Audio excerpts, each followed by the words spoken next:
வணக்கம் நண்பர்களே. அன்புமணி ராமதாஸ், டாக்டர் ராமதாஸ் இருவருடைய உட்கட்சி மோதல் இப்போது பகிரங்கமாக பொதுவெளியில் வெடித்திருக்கிறது.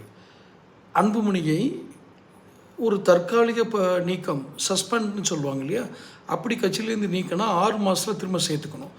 6 மாதத்துக்குள்ளே சேர்க்கணும்னா திரும்பவும் தேர்தல் வந்துடும். அப்போ நிரந்தரமாக நீக்கிடலான்ற ஒரு முடிவுக்கு வந்ததாக செய்தி. அப்படி அவர் நிரந்தரமாக நீக்கப்பட்டால் அது செல்லுமா, அது தேர்தல் ஆணையம் ஏற்றுக்கொள்ளுமா என்பது ஒரு பக்கம். அது ஒரு பக்கம் இருக்கட்டும். அப்படி ஒருவேளை எங்களை நீக்கினால் டாக்டர் ராமதாஸ் எப்படி இத்தனை கோடி சொத்துக்களை சேர்த்தார் என்ற ரகசியத்தை நாங்கள் வெளியிடுவோம் என்று அன்புமணி ராமதாஸனுடைய தரப்பிலிருந்து சிலர் பத்திரிகையாளருக்கு சொல்கிறாங்க.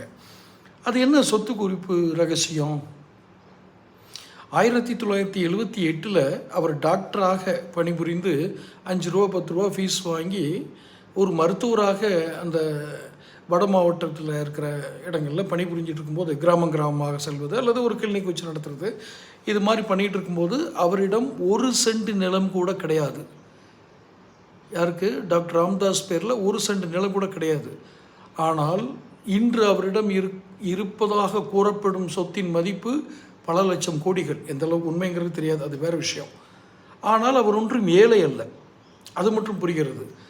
எந்த வன்னிய மக்களின் பணத்தினை கொண்டு வன்னியர் சங்கங்கள் ஆரம்பிக்கப்பட்டு, வன்னியர் அறக்கட்டளை ஆரம்பிக்கப்பட்டு, வன்னியருக்கான நலத்திட்டங்களை தீட்டி இந்த வன்னியர் சமுதாயத்தினுடைய அரசியல் பிரதிநிதியாக நாம் சட்டசபைக்கும் நாடாளுமன்றத்திற்கும் தேர்ந்தெடுக்கப்பட வேண்டும் என்று உழைத்தார்களோ அவர்களுடைய பணம்தான் ராமதாஸுடைய சொத்தாக இருக்கிறது, டாக்டர் ராமதாஸுடைய சொத்தாக இருக்கிறது.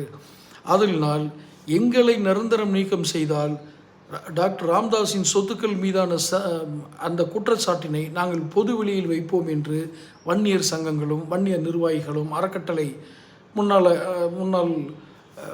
பாமக தரப்பினரும் இந்த விஷயத்தை விளைவிக்கிறாங்க. அப்போது இதில் யாருடைய இப்போ அவர் அளவுக்கு மீறி காசு எடுத்துட்டாருன்னே வச்சுக்கோங்க. யார்? டாக்டர் ராமதாஸ். அன்புமணி ராமதாஸ் அமைச்சராக இருந்தபோது நடைபெற்ற முறைகேடுகள், சுகாதாரத்துறை அமைச்சராக இருந்தபோது நடைபெற்ற முறைகேடுகள் நான் வெளியே விடட்டுமா அப்படின்ற டாக்டர் ராமதாஸ் கேட்பார். தேசாய் அப்படிங்கிற அங்கே டெல்லியில் இருக்கக்கூடிய மருத்துவ சுகாதாரத்துறை இயக்குநருடைய டைரக்டர் வீட்டில் கிலோ கணக்கில் நகை பிடிச்சாங்க. யாரால் தப்புனார்? அன்புமணி.